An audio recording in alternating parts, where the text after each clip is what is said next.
इतिहास में बहुत से राजा हुए, लेकिन एक ही ऐसा राजा है जिसके पीछे दुनिया महान लगाती है।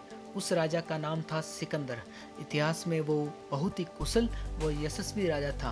अपनी मौत तक वह उन सभी देशों को जीत चुका था जिनकी जानकारी उस समय यूनान वासियों को थी, इसलिए दुनिया उसे विश्व विजेता कहती है। सिकंदर एक महान इंसान था। सिकंदर के पहले लोग कबीलों में रहते थे। उसके आने के बाद सब मुमकिन सा हो गया। अचानक सबको महसूस होने लगा कि एक राजा सारी दुनिया पर राज कर सकता है। सिकंदर ने 18 महान राज्य बनाए। वो एक ऐसी सल्तनत थी जहां सोने की खनक ही नहीं बल्कि समझदारी की चमक भी थी। प्राचीन सल्तनत के दरवाजे सभी के लिए खुले थे। इस दुनिया में कई महान लोग आए पर सिकंदर सिर्फ एक ही था। सिकंदर से पूर्व फारस की सल्तनत लगभग सारी दुनिया पर राज करती थी। पश्चिम में एक महान आजाद राज्य एथेंस व स्पार्टा अपने ही गुरूर की वजह से तबाह हो गए। कई सदियों तक फारस के राजा यूनान को सोने की रिश्वत देकर काम करवाते रहे। एक राजा थे फिलिप, एक आंख वाले राजा, जिन्होंने सब कुछ बदल दिया। उन्होंने पहाड़ी इलाके के चरवाहों को एक किया और अपने खून व हिम्मत से काबिल सेना बनाई, जिसके आगे यूनानियों को घुटने टेकने पड़े। फिर उन्होंने फारस की ओर रुख किया, जहां कहते हैं वहां के एक महान बादशाह डरायस बेबीलोन के तख्त पर बैठने के बावजूद फिलिप से डरते थे।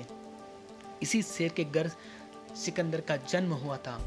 कुछ लोग कहते हैं उसकी माँ ओलंपियास एक जादूगरनी थी जो सांपों के बीच रहती थी, और सिकंदर खुद यूनानी देवता डायनासिस या जिसुस का बेटा था।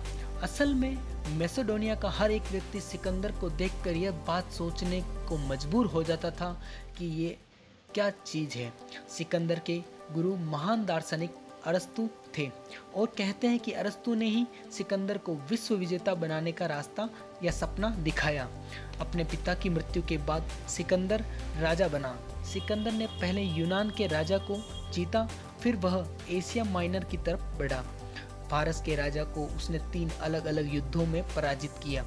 326 ईस्वी में सिंधु नदी को पार करके तक्षशिला पहुंचा।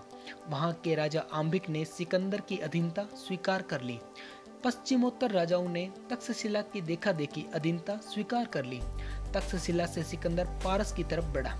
कहते हैं वहां के राजा पोरस के बीच एक भयानक युद्ध हुआ और राजा पोरस ने सिकंदर को पीछे धकेल दिया। लेकिन इस युद्ध में राजा पोरस की हार हुई, परंतु उसकी वीरता से प्रभावित होकर सिकंदर ने उसे अपना मित्र बना दिया और उसको उसका राज्य और कई इलाके दे दिए। यहाँ से वह व्यास नदी पहुंचा। वहां से उसे वापस लौटना पड़ा क्योंकि मगध की विशाल सेना को से युद्ध के लिए उसकी सेना तैयार नहीं थी। 323 बीसी में सिकंदर बेबीलोन पहुंचा। वहां वह बीमार पड़ गया। 33 वर्ष में सिकंदर की 10 जून को मृत्यु हो गई। केवल 10 वर्ष की छोटी सी अवधि में इस अभूतपूर्व योद्धा ने अपने छोटे से राज्य को एक विशाल साम्राज्य का विस्तार किया, जिसमें यूनान व भारत के कुछ हिस्सा शामिल था। सिकंदर की मौत के बाद जब उसकी अर्थी को ले जाया जा रहा था तो सिकंदर के दोनों हाथ बाहर लटके हुए थे, क्योंकि सिकंदर की मौत के पहले सिकंदर ने कहा था कि जब उसकी मौत हो तो उसके हाथ अर्थी के बाहर रहे, क्योंकि सिकंदर यह चाहता था कि उसके हाथ बाहर रहे ताकि सारी दुनिया यह देख ले कि उसके भी हाथ खाली है, जिसने दुनिया जीत ली, जिसने अपने हाथ से सब कुछ भर लिया, चाहते वक्त उसके भी हाथ खाली है। जैसा इंसान खाली हाथ आता है खाली हाथ जाता है, चाहे वह कितना भी महान हो। हार न मानने वाला सिकंदर ने हर कबीले को फतह किया और तब तक लड़ा जब तक आखिरी दुश्मन का सिर कलम न कर दिया। दुनिया उसे ही याद रखती है जो अपने ख्वाबों को जीते हैं और अपने वक्त से आगे चलते हैं, और ऐसे नामों में सबसे ऊंचा सिकंदर महान था।